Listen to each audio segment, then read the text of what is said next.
I was 17 when she came. I've been living with my abusive mother for 17 long, painful years. It was around midnight and my mother was already asleep. So when the 3 soft taps at the front door came, it was me who answered. An odd-looking girl, an odd little girl too, stood there with cheeks pale and colorless, blonde hair and braided pigtails, pink dress torn a little at the hem, feet bare and turning slightly blue from the cold of winter, and black eyes, fathomless, deep black eyes. I quickly let her in, thinking of how horribly undressed she was. It wasn't until later I wondered why she had not been shivering or even questioned as to why she was here in the first place. I got her into the living room, wrapping her little form in a thick afghan my grandmother knitted. She held it, though it didn't seem to affect her, and I smiled. "What's your name, sweetie?"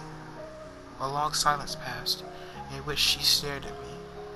I was beginning to be discomforted by her black gaze when she parted her lips and spoke in a soft voice. "Lacey Morgan." I nodded and smiled.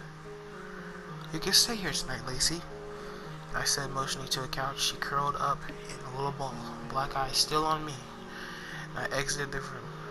That night I slept soundly, not worrying about my mother beating me or the strange little girl on my couch. When morning came and I was trudged into the kitchen, I was greeted with a coffee mug to the shoulder. I gave a feeble shout of pain, staring at my brother. Not my brother, but my mother. I wish I had one. It would make my life so much easier. "What the hell did you do that for? Why is there dirt on the couch?" she shouted, confusing me greatly. Upon investigating, I found that Lacey had been vanished. The only proof she'd been there being some dirt that must have fallen off her dress or feet. I took responsibility, earning myself a strong kick to the cheek, then left for school. While there, I heard something that sent chills down my spine. Lacey Morgan was found dead last night. I passed the day waiting for any more news on the subject, but found none. Upon arriving home, the news was broadcasting a live report on her though. Lacey Morgan, 6 years of age, was reported dead at 7 last night. Her body was located in the backyard, buried there in her pink dress. So far, there has been no sign of her mother, Marissa Morgan, who is suspected to be the killer. Marissa has reportedly abused Lacey multiple times and may be responsible for her death. Suddenly, a picture of Lacey appeared on the screen. She appeared very close to what she had when I met her. Blonde hair and braids, pink dress, pale face. Only her cheeks had color, and her eyes were baby blue. To most, this would seem unimportant, but to me, it was. She died before arriving at my house. If what the newscaster said was true, died hours before. I tried to play it off, going about my business. I went to bed early so as not to have seen my mother. It was around midnight I woke to cool strokes, the bruise on my cheek.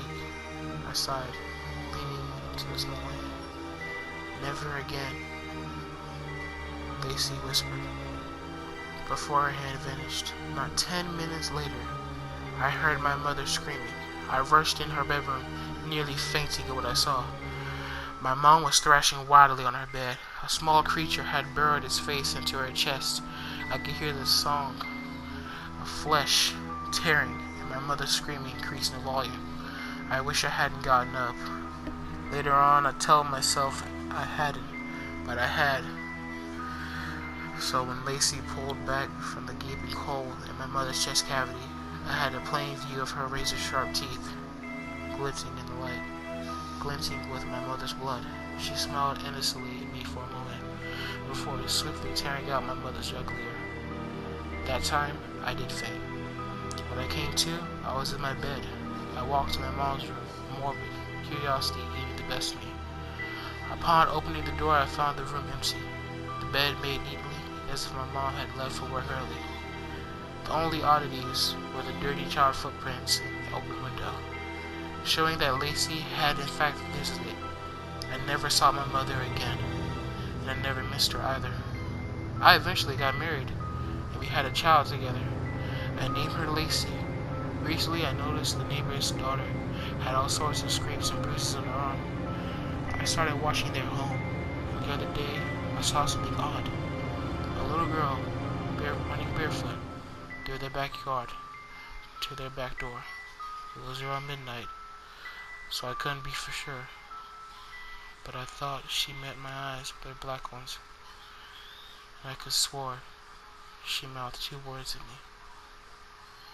Never again. Oh my god, my ninjas. That was awesome. I don't think I did that great reading this. But let me tell you, while I was reading it, I got shivers down my spine. But I'm gonna say this: at least she only goes after abusive mothers. At least that, fam.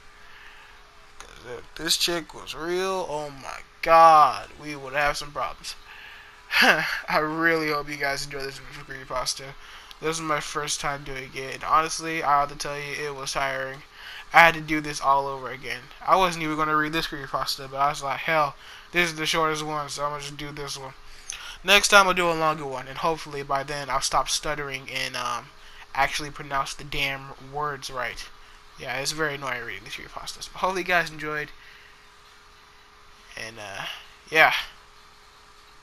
Tell me what you thought. I'll see you in the next video. Peace.